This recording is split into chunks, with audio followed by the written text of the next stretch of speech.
அனைவருக்கும் வணக்கம். Option tricky trade channel மூலம் உங்களை சந்திப்பதில் மிக்க மகிழ்ச்சி அடைகிறேன். நான் உங்கள் சந்தோஷ். நான் செபியில் பதிவு பெற்ற பங்கு ஆலோசகர் கிடையாது. இது பயிற்சிக்கான வீடியோ. எந்த பரிந்துரையும் நாம் வழங்குவது இல்லை.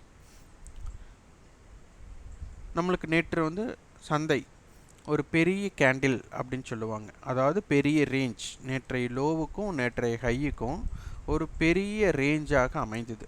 அப்போ இந்த மாதிரி பெரிய கேண்டில்ஸ் அமையும் போது சந்தை இன்று நம்மளுக்கு நேற்றைய ஹை என்ன இருக்கிறதோ அதற்கு மேலே வர்த்தகமாயிட்டு இருக்கிறது தான் அந்த ரேஞ்ச் அப் ட்ரெண்டுக்கு உண்டான வாய்ப்பாக அமையும். அப்போது நேற்றைய ஹையுக்கும் நேற்றைய லோவுக்கும் உட்பட்டு சந்தை இருக்கும்போது, இந்த ரேஞ்சுக்குள்ளே இருக்கும்போது மார்க்கெட் உடனடியாக செல்லிங் ப்ரெஷர் வருமா அப்படின்னா கொஞ்சம் டவுட்டு தான். அப்போ இந்த இடத்துல நம்ம என்ன பண்ணுவாங்கன்னா, அவங்களை நிலைநிறுத்தி கொள்ள விரும்புவார்கள். அதாவது சைட்வே மூமெண்ட்டுக்குள்ளே முதல்ல இந்த ஏற்றத்தை அவங்க தக்க வைக்கணும், அது ஒரு ப்ரீத்திங் பண்ணணும் அப்படிங்கிறக்காக. அப்படி இருக்கிற சூழ்நிலையில் எதிர்நீச்சல் அப்படிங்கிற மாதிரி தான், ஒரு எதிர் திசை பயணம். நிஃப்டி மேலே சென்றால் பேங்க் நிஃப்டி கீழே செல்லும், இல்லை பேங்க் நிஃப்டி மேலே சென்றால் நிஃப்டி கீழே செல்லும். அப்போ என்ன ஆகும், ஒருவரோட ஏற்றத்தை இன்னொருத்தர் தடுக்க போகிறாங்க, இன்னொருத்தரோட இறக்கத்தை இன்னொருத்தர் தடுக்க போகிறாங்க. இந்த மாதிரி தான் பயணம் இருக்க அதிகமான வாய்ப்பு. இப்போ இந்த பெரிய கேண்டில் வந்துருச்சுனாலே நம்மளுக்கு அடுத்த நாள் நம்மளுக்கு 80% சந்தை சைடுவேக்குள்ளே போகக்கூடிய வாய்ப்பு தான் இருக்குது. 10% தான் திருப்பி அப் ட்ரெண்ட் ஆகும். 10% திருப்பி டவுன் ட்ரெண்ட் ஆகும் இருக்க வாய்ப்பாக அமையும். 80% நம்மளுக்கு மார்க்கெட் சைடுவேக்குள்ளே இருக்கிறதுக்குண்டான வாய்ப்பு தான் மிக மிக மிக அதிகமாக இருக்கும். இதை நீங்கள் ஆய்வு செஞ்சு பாருங்கள்.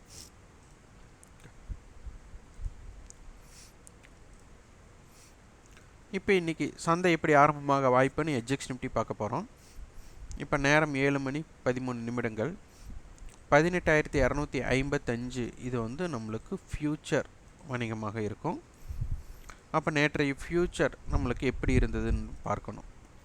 நிஃப்டியோட நேற்றைய ஃப்யூச்சர் 18,294, நேற்றைய ஹை 18,315, இப்போ 18,250. அப்போ நம்மளுக்கு என்னென்னா ஒரு 40 புள்ளிகள், இப்போ தற்போது இருக்கிற அடிப்படையில் 40 புள்ளிகள் நம்மளுக்கு நெகட்டிவ் ஓப்பனிங் அப்படின்னே நம்ம சொல்லலாம். இது கேப் டவுன் ஓப்பன் கிடையாது. ஏன்னா மார்க்கெட் நேற்று லோவுக்கு கீழே ஆரம்பமாகவில்லை அப்படிங்கிறது தான் கேப் டவுன். அப்போ இது ஒரு ஃப்ளாட் ஓப்பனிங் அப்படிங்கிறது தான் நம்ம எடுத்துக்கொள்ள முடியும். அப்போ இந்த சூழ்நிலையில் நம்மளுக்கு நேற்றைய அட்டவணை நம்மளுக்கு என்ன குறிப்பிட்டார்கள் அப்படிங்கிறது தான் ரொம்ப ரொம்ப முக்கியம்.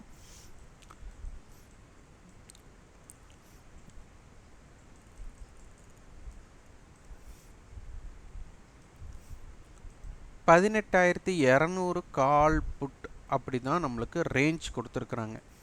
இந்த ரேஞ்ச் மாற்றங்கள் எப்படி ஏற்படுகிறதோ அதற்கு தகுந்த மாதிரி தான் சந்தையோட மாற்றங்கள் இன்றைக்கி இருக்க போகுது. ஆனால் நேற்றைய அளவீடு படி இன்றைக்கி அட்டவணை மாற்றம் ஏற்படும் போது அதற்கு தகுந்த மாற்றங்கள் ஏற்படும். ஆனால் இப்போ தற்போதைக்கு சந்தை அப்படிங்கிறது பார்த்திங்கன்னா 18,200 கால் 200 புட். அப்போ 18,200 நடுநிலை, 200 கால் அடிப்படையில் 18,320. இந்த ரெண்டு ப்ரீமியத்தை ஆட் பண்ணால் ஒரு 180. அப்போ 18,380. அதே மாதிரி 18,200 அதோட ₹60 அப்படிங்கும்போது 18,140. அதே மாதிரி இது ரெண்டு ப்ரீமியத்தை ஆட் பண்ணால் 180. 18,200 அப்போ சந்தை 18,020,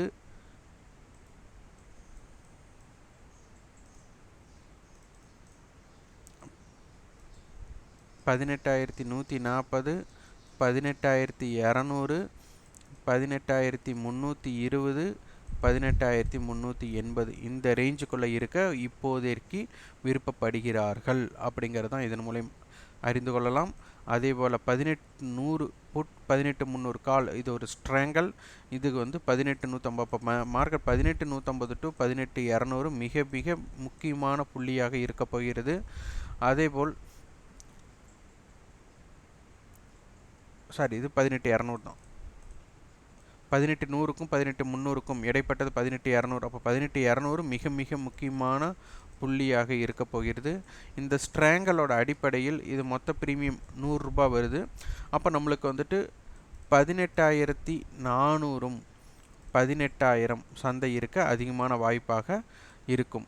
அப்போ 18,100 புட் 34ங்கும் போது 18,066 அப்படிங்கிற லெவல். இந்த பக்கம் 18,300 படி 18,366. அப்போ இந்த ரேஞ்சுக்குள்ளே இருக்கக்கூடிய வாய்ப்பாகவும் அமையலாம். ஆனால் இந்த இரண்டுக்குமே மையப்புள்ளியாக இருக்கிறது வந்துட்டு 18,200 அப்படிங்கிறதை புரிந்து கொள்ளலாம். இதில் இம்ப்ளைட் வாலிட்டி இது ஒன்று தான் நம்மளுக்கு வந்துட்டு பெரிய ட்ராபேக்காக இருக்குது. இதில் வந்து ஒரு அனுபவம் வாய்ந்தவர்கள் மிக குறைந்த லாபம், அதாவது அவங்களோட ப்ராஃபிட் லெவல்ஸை யாரெல்லாம் கம்மியாக வச்சுருக்கிறாங்களோ அவங்களாம் ஜெயிக்க முடியும்.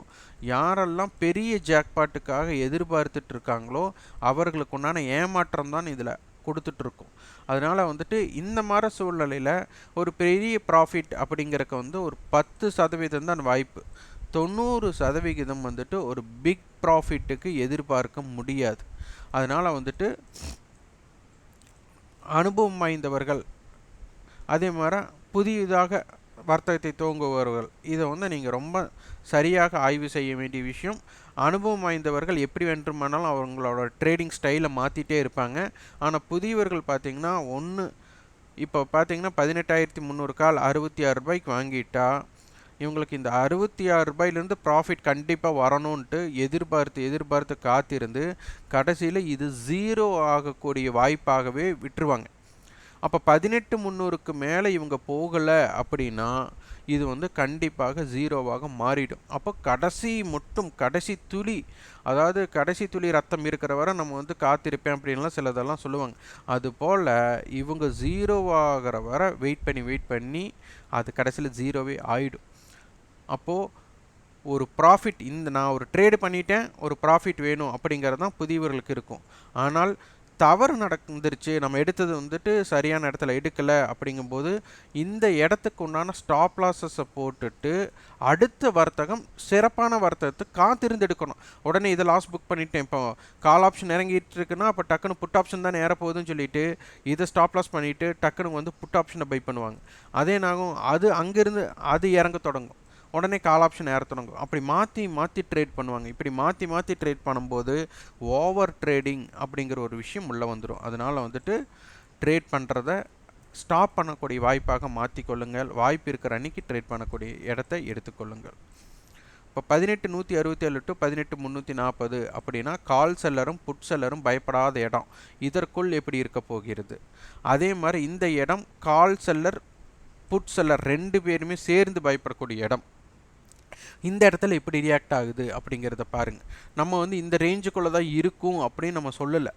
இந்த ரேஞ்சை பிரேக் அவுட் பண்ணும்போது, இந்த ரேஞ்சை பிரேக் அவுட் பண்ணாத போது எப்படி நடக்குதுன்னு நீங்கள் பார்த்தால்தான் உங்களுக்கு இதனை பற்றி புரிதல் ஏற்படும்.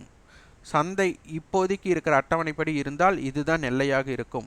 சந்தையில் அட்டவணை மாற்றங்கள் ஏற்பட்டால் சந்தையோட ரேஞ்ச் மாறலாம். அதற்கு தகுந்த மாதிரி நம்ம மாற்றங்கள் ஏற்படுத்திகிட்டே இருக்க வேண்டும்.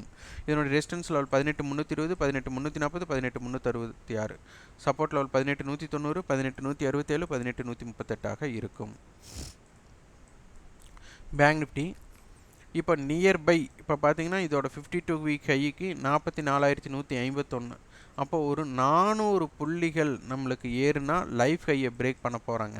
ஆனால் இந்த லைஃப் ஹையை பிரேக் பண்ணுற இடத்துல ஒரு சுவாரஸ்யமின்மை, இம்ப்ளைட் வாலிட்டி இல்லை. அப்போது ஒரு லோயர் வேல்யூமை இது குறைக்குது. அதாவது லோயர் வேல்யூமாக இருக்கிற இடத்துல இது சாத்தியமா அப்படின்னா, அதாவது பிரேக் அவுட் ஆகலாம். அந்த பிரேக் அவுட் ஆனதுக்கப்புறம் உடனடியாக மிகப்பெரிய ரேலியாக அமையுமா அப்படிங்கிறது ஒரு கேள்விக்குறி தான். இப்போ இதனுடைய குறுகிய எல்லை அப்படின்னா 43,411 டு 43,959, வைட் ரேஞ்ச் 43,152 டு 44,248 இருக்கும். இதற்குண்டான கட்டண பயிற்சி நம்ம கொடுத்துட்ருக்குறோம். விருப்பம் உள்ளவர்கள் 9842610908 என்ற வாட்ஸ்அப் எனக்கு தொடர்பு கொண்டு அதன் விவரத்தை உங்கள் விருப்பத்தை பதிவு செய்து கொள்ளுங்கள். நீங்கள் ஆப்ஷன் ட்ரிக்கெட் ட்ரேட் சேனலுக்கு சப்போர்ட் பண்ணிச்சிங்கன்னா எங்களோட ரெஃபரல் அலைஸ் ப்ளூ, ஜிபுல், மோத்திலால், அப்ஸ்டாக்ஸ், எஸ்பிரஸோ நிறுவனங்களை demat and trading account open பண்ணி நீங்கள் வர்த்தகம் செய்வதால் நீங்கள் எங்களுக்கு சப்போர்ட் செய்ய முடியும். முடிந்தவர்கள், விருப்பம் உள்ளவர்கள் இணைந்து செயல்படுங்கள்.